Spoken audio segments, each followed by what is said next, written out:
కవిత మాట్లాడుతూ బీజేపీతో పొత్తు పెట్టుకున్న వాళ్ళు ఎవరూ బాగుపడలేదు.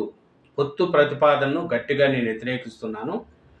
పార్టీని కాపాడుకోవాలని కేసీఆర్కి లేఖ రాశాను.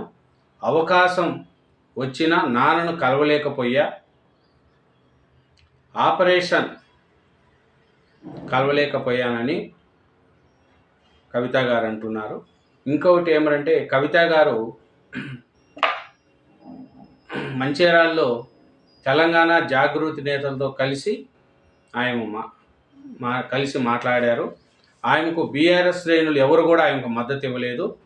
బీఆర్ఎస్ శ్రేణులు ఎవరు కూడా ఆయనకు బాయ్కాట్ చేయాలి, ఆయనకు ఎవరు దగ్గర పోకండి, ఆమె వ్యాఖ్యల మీద ఏం స్పందించద్దు, కార్యక్రమంలో పాల్గొనవద్దని బీఆర్ఎస్ నేతలకు ఆదేశాలు వచ్చినాయి.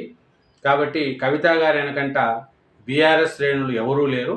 ఆయన కాంగ్రెస్ పార్టీలో చేరడం పక్కా అనే సమాచారం అందరికీ తెలిసింది.